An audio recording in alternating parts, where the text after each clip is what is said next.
Assalamualaikum warahmatullahi wabarakatuh. Di sini saya akan menjelaskan Bisplan, yaitu Raja Prabot.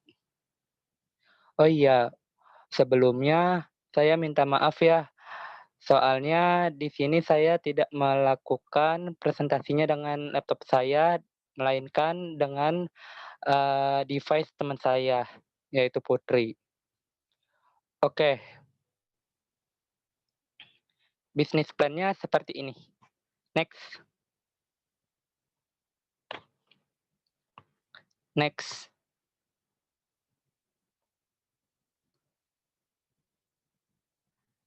Nah, ini dia logonya, logo Raja Prabot. Next. Nah, latar belakangnya. Kenapa sih saya memilih Bisplan Raja Prabot? Karena 3 hal. Yang pertama yaitu banyak permintaan dari pasar. Yang kedua, banyak bisnis perabotan. Yang ketiga, banyaknya pesaing. Oleh karena itu, saya membuat Bisplan tersebut supaya melihat peluang yang ada.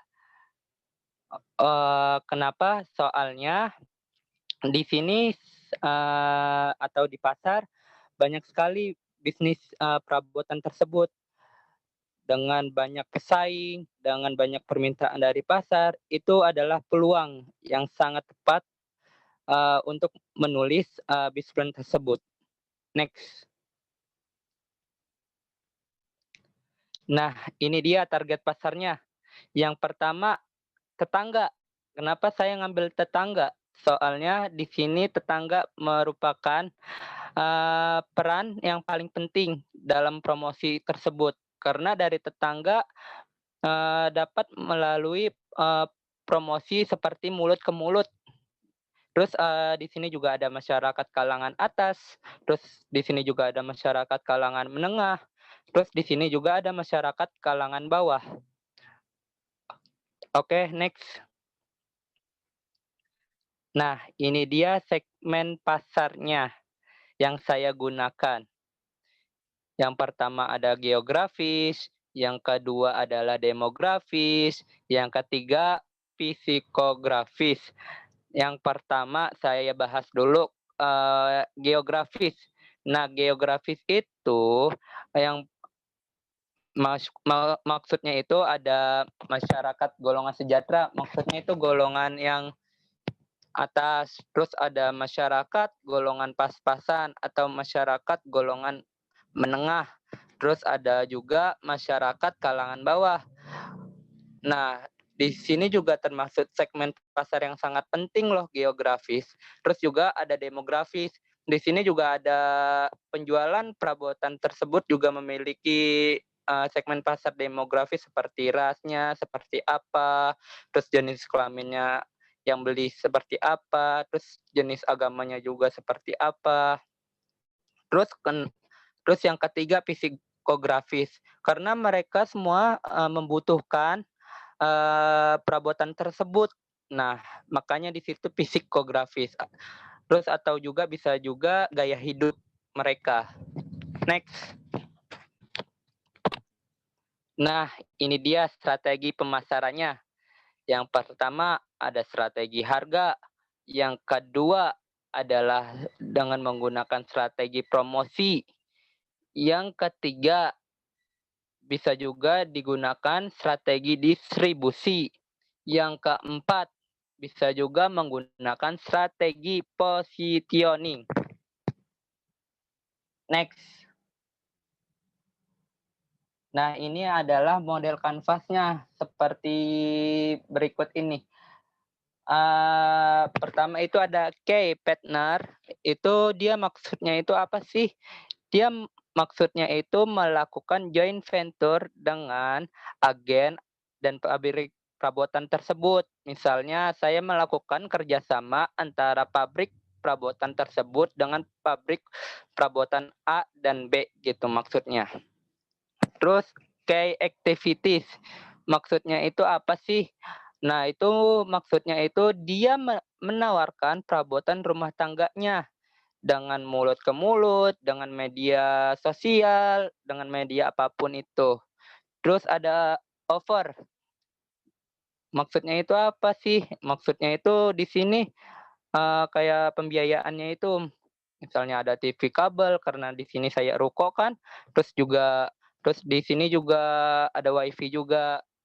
Nah, terus ada key resources eee yang terdiri dari manusia dan teknologi. Terus kalau cost strukturnya seperti gaji karyawan, terus ada biaya listrik, air, telepon, dan biaya belanja perabotan. Terus ada revenue stream, itu pemasukan dari para pembeli itu 5 juta per hari dari jual beli perabotan tersebut. Terus customer segmennya, pertama masyarakat lokal, terus ada businessman, terus ada pelajar. Ini maksudnya itu kayak siapa sih yang beli perabotan tersebut, maksudnya itu. Next. Nah, ini dia biaya variabelnya. Di sini saya patok harga misalnya per hari biaya pengirimannya itu 100.000. Terus jumlahnya sama dengan 100.000. Terus kalau misalnya upah angkut itu misalnya 50.000. Nah, jumlahnya 50.000 sama dengan 150.000. Maksudnya itu biaya variabel, kalau biaya produksi sama dengan biaya tetap ditambah biaya variabel. Next. Nah, ini adalah cash flow yang saya buat. Maksudnya cash flow minggu pertama itu seperti ini. Saya menjual kontainer box kecil sebanyak 5 biji dengan harga satuannya 100.000. Nah, karena menjualnya sebanyak 5 berarti 100.000 dikali 5 sama dengan 500.000. Terus di sini juga saya menjual kontainer box gede dengan menjualnya sebanyak 5 buah dengan harga satuannya itu 150.000. Jadi totalnya 750.000. Nah, di sini juga saya menjual sapu sebanyak 5 biji dengan harga satuannya 20.000. Nah, totalnya sama dengan 100.000. Terus lemari 3 susun, di sini juga saya menjual sebanyak 5 biji.